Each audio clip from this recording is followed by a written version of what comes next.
أعوذ بالله من الشيطان الرجيم بسم الله الرحمن الرحيم قال الله تعالى في القرآن المجيد والفرقان الحميد بشان حبيبه إنا أعطيناك الكوثر صدق الله العظيم وصدقنا يا رسول الله وصدقنا يا حبيب الله. سارے دوست احباب اور بزرگ مل کے ہدیہ درود اسلام پیش کرتے ہیں.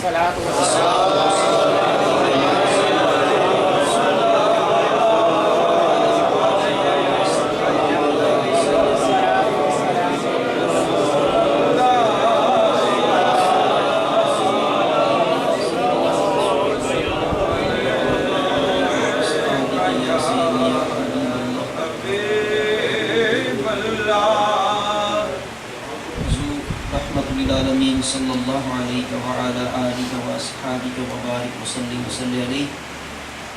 جشن ولادت کے سلسلہ میں پہلی دفعہ نیو یارک حاضری کا شرف حاصل ہوا. آپ دوستوں کے جذبہ ایمانی، جذبہ محبت رسول صلی اللہ علیہ وسلم دیکھ بڑی خوشی ہوئی. محترم علماء کرام تشریف فرما ہیں. فرداً اسماء گرامی ابھی ذہن میں محفوظ نہیں ہوئے. بحیثیت مجموعی تمام علماء کرام اللہ عز و جل ان سب کی عمروں کو لمبا کرے. آپ سارے دوستوں اور بزرگوں پر ان کا سایہ قائم رہے. آپ ان سے مستفید ہوتے رہیں. مجھے حکم دیا گیا کہ خالق کائنات کی افضل و اتم تخلیق اور مصور کائنات کی بہترین تصویر، وجہ تکوین کائنات، سرور کونین، ہمارے قلب و جان کی تر و تازگی، فرحت، ٹھنڈک حضور رحمت للعالمین صلی اللہ علیہ وسلم کے حضور نذرانہ عقیدت پیش کرنا مقصود ہے. سبحان اللہ. آپ کے میلاد کا سلسلہ، آپ کی سیرت کا سلسلہ، آپ کی رحمتوں کا سلسلہ، آپ کی برکتوں کا سلسلہ، آپ کے فیض کا سلسلہ، اپنے ان گناہگار عاصیوں بندوں سے محبتوں کا سلسلہ، یا کسی بھی جہت کے اعتبار سے آپ کی زندگی کے کسی بھی گوشے کو لے لیا جائے، اس کا حق ادا کرنا کسی بھی انسان کے بس کی بات نہیں ہے. آپ وہ کافی طویل وقت سے بیٹھے ہیں. میں کوشش کروں گا کہ صرف 15-20 منٹ کے لیے، باقی جب بات جو تفصیل سے ہونی ہوئی انشاءاللہ کل روز ہفتہ مسجد بیت الکرم میں بھی ہے سلسلہ، وہاں حاضری ہوگی، تفصیل سے گفتگو کریں گے. لیکن جو ایک تھوڑا سا نذرانہ پیش کرنا مقصود ہے کہ میری بھی زبان کو طہارت آپ کے ذکر سے مل جائے، میرے بھی وجود کے ساتھ، میری بھی زندگی و حیات کے ساتھ جہاں نیو یارک کی گلیوں میں، سڑکوں میں، چوراہوں میں آپ کے نام لیواؤں میں میرا بھی نام شامل ہو جائے. حاضرین محترم، جب ہم کائنات کے اسرار و رموز میں غور و فکر کرتے ہیں بحیثیت مسلمان، ہمارے آقا صلی اللہ علیہ وسلم نے ہمیں یہ تعلیم دی کہ رب کائنات، رب مصطفیٰ کریم کی ذات میں نہ غور و فکر کرو، کائنات میں اس کی مخلوق میں غور و فکر کرو، خالق کی معرفت مل جائے گی. جو میں اپنی گفتگو کا آغاز ہے وہ مخلوق سے کرتا ہوں. ہم جب کائنات کے اسرار و رموز میں غور و فکر کرتے ہیں، اللہ عز و جل نے جس کائنات کو تخلیق فرمایا، اس کی بہترین تخلیق، اس کا ذکر تو ہم کر رہے ہیں، لیکن اس کی تمہید اللہ عز و جل نے اپنی مخلوق سے شروع کی، اور پھر آگے چلتے چلتے اپنی بہترین تخلیق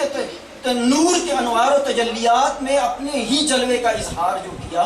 تو حاضرین محترم، جب ہم کائنات میں غور و فکر کرتے ہیں تو ہم دیکھتے ہیں اللہ عز و جل نے ہمیں جو علم کی طاقت عطا فرمائی، شعور کی طاقت عطا فرمائی، اس طاقت کو استعمال میں لا کے انسان ایک ادنا سا پھول تخلیق کرنا چاہتا ہو تو تجربات کی وسیع لیبارٹریاں قائم کرتا ہے، سینکڑوں پھولوں کا خون کرتا ہے،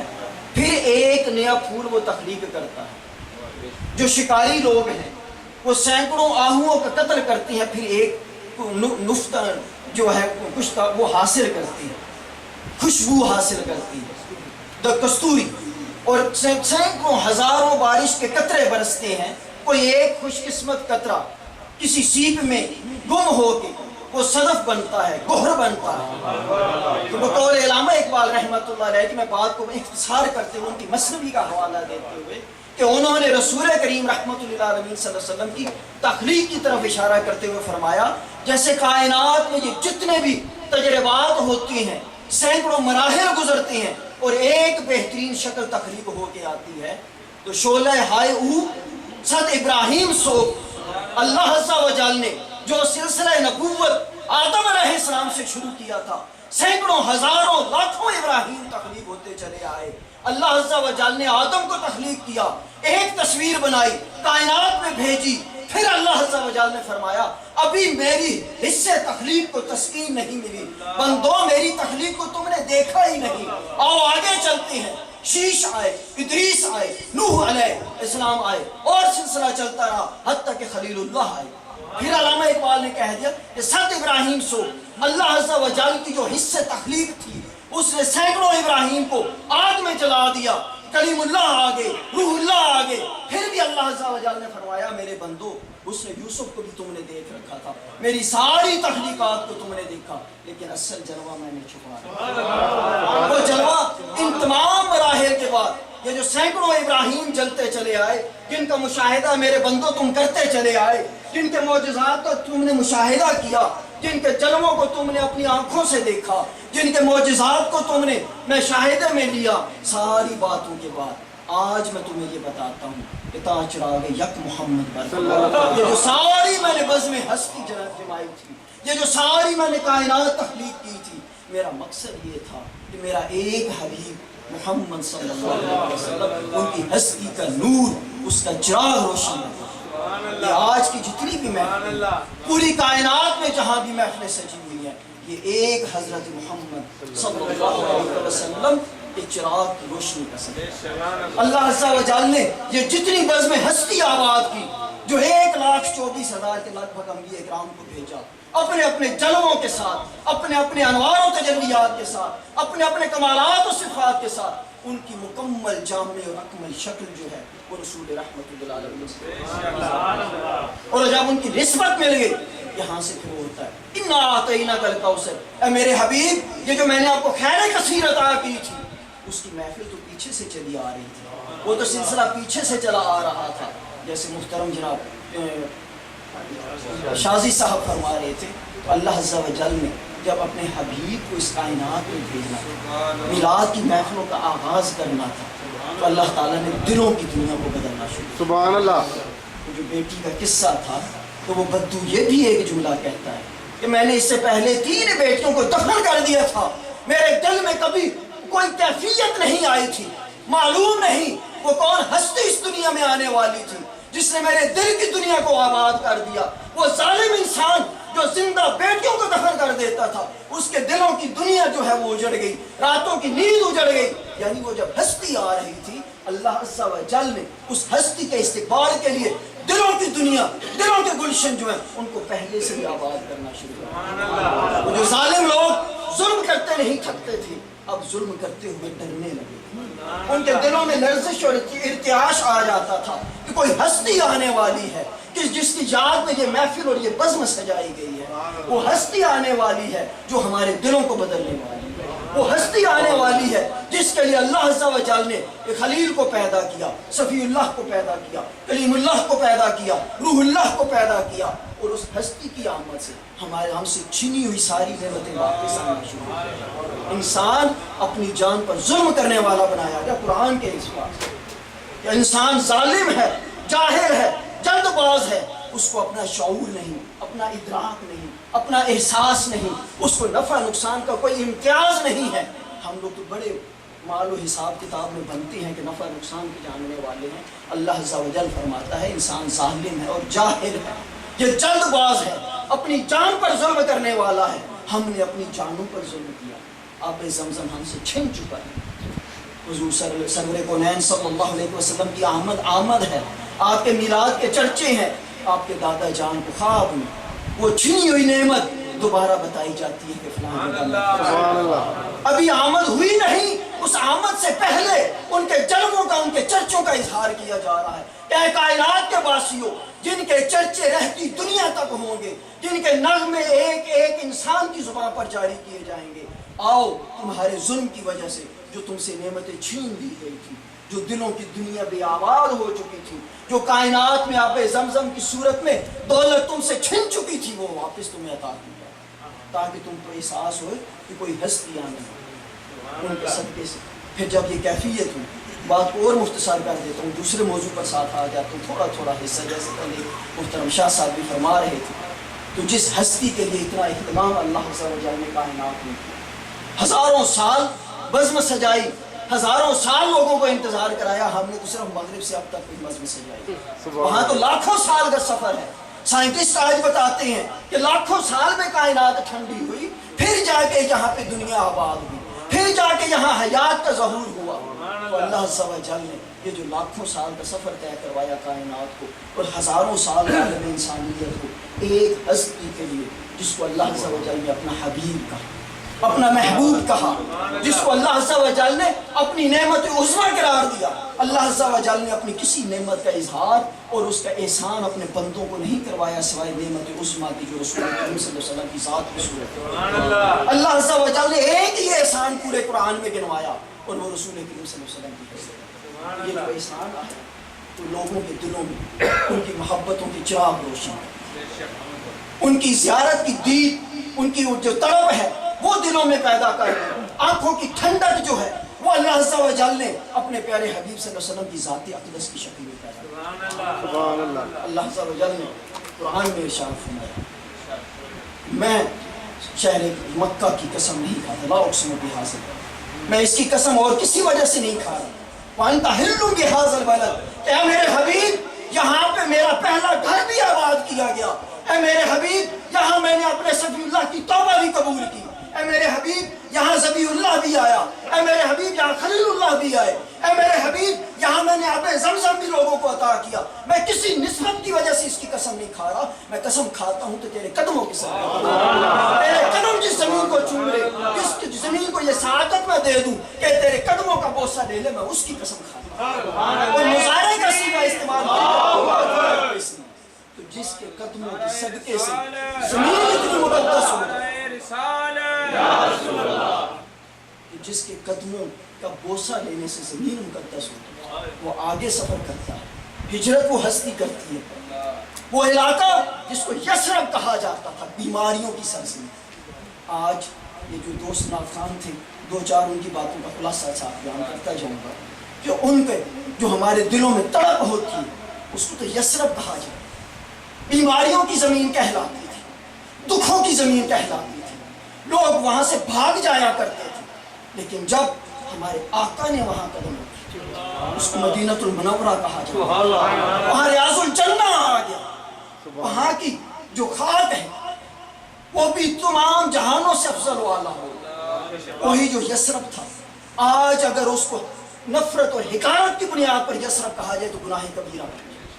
وہی جو اس کا ازلی نام تھا، پہلے سے جو نام تھا، وہ اگر آج اس نام کو لے لیا جائے تو وہ گناہ بن گیا. آج اس کو ہم مدینۃ النبی کہیں گے، آج ہم اس کو مدینۃ المنورہ کہیں گے، آج ہم اس کی یاد میں تڑپتے ہیں، آج ہمارے دل اس کی یاد میں مچلتے ہیں. وجہ کیا ہے؟ کہ وہاں محبوب کائنات اس طرح، ہم تو رب کائنات کہتے ہیں، اللہ عز و جل نے فلاح رب کا کہتے ہیں.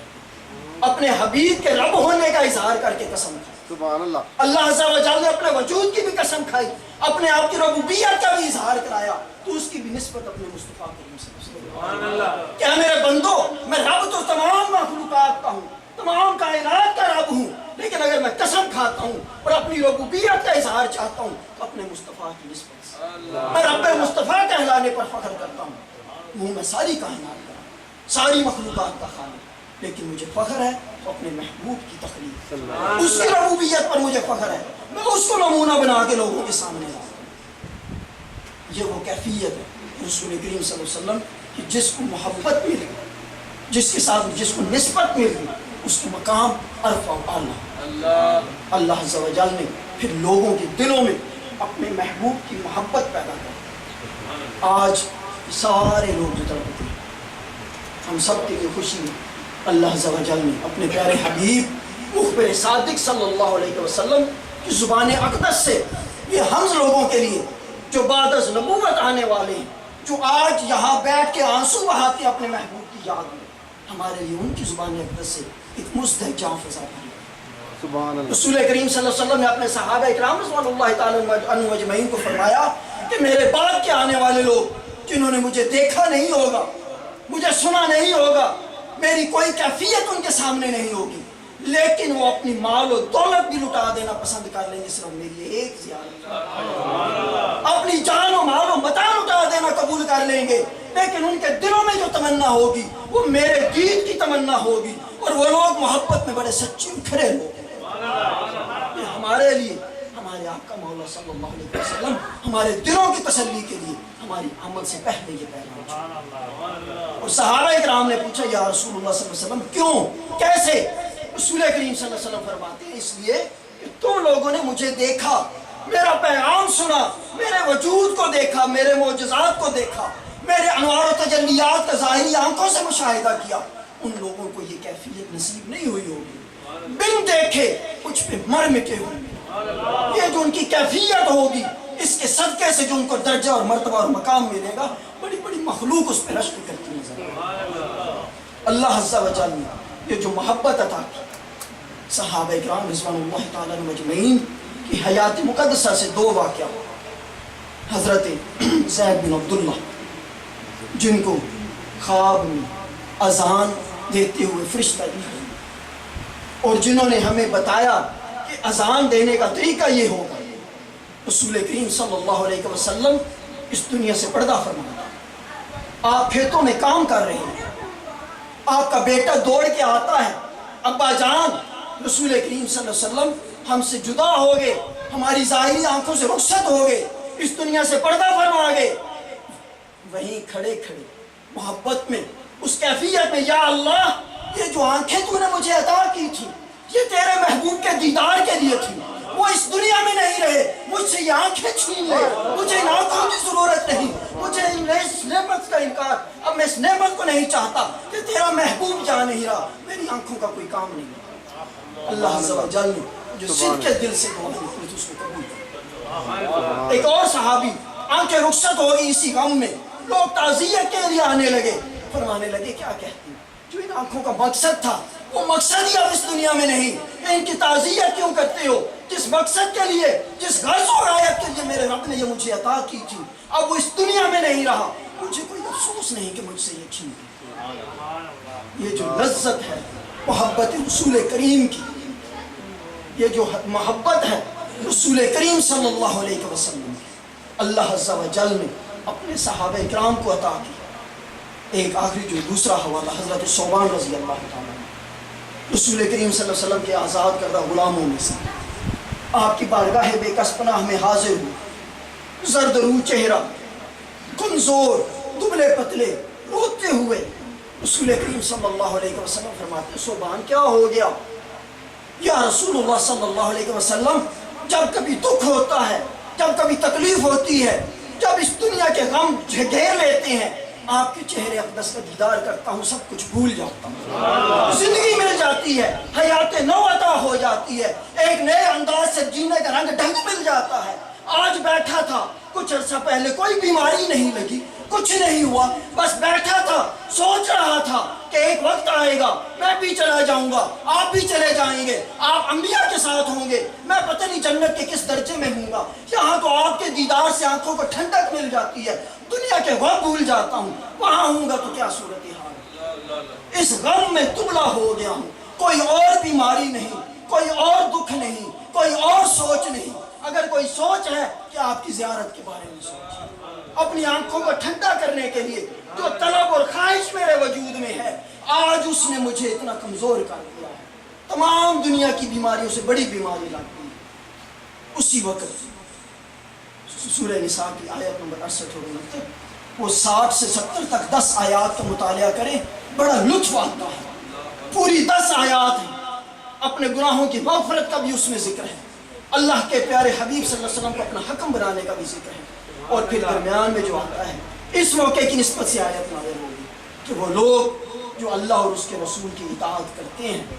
یہی وہ لوگ ہیں جو اللہ کے نام یافتہ بندے، نبیوں، صدیقوں، صالحین اور شہداء کے ساتھ ہیں۔ تو اس وقت رسول کریم صلی اللہ علیہ وسلم نے ارشاد فرمایا کہ اے ثوبان، جاؤ تمہیں مزدجع فضا سنایا جاتا ہے، تمہیں خوشخبری سنائی جاتی ہے کہ زمانی اور مکانی بعد، جسمانی بعد اور دوری نزدیکی یہ کوئی معنی نہیں رکھتی، معنوی اعتبار سے، روحانی اعتبار سے تم کہیں بھی جنت میں ہوگے لیکن میرے درجوں کے ساتھ میرے برابر ہوگے. جس سے تم نے محبت کی ہے تم ہر وہیں پہ موجود ہوگے, اسی کی زیارت کر رہے ہوگے, اس سے تم دور نہیں ہوگے. معنوی اور روحانی اعتبار سے تم اس کے قریب ہو. جس سے تم نے دنیا میں محبت کی ہوگی اللہ عز و جل تمہارا حشر اسی کے ساتھ. کچھ احادیث میں تو درجات کا بھی لفظ آتا ہے, لیکن محدثین نے شرح کرتے ہوئے یہ کہا کہ جسمانی بود تو ہو سکتا ہے لیکن روحانی اور معنوی بود اس اعتبار سے جنت کے نچلے درجوں میں بھی رہنے والا, جس نے اپنی زندگی کے کچھ مخصوص حصے, تھوڑا سا بھی حصہ اپنے آقا کی محبت میں گزارا ہوگا, وہ جنت میں بھی ان کے دیار سے. اللہ عز و جل ہمیں محبت رسول کریم صلی اللہ علیہ وسلم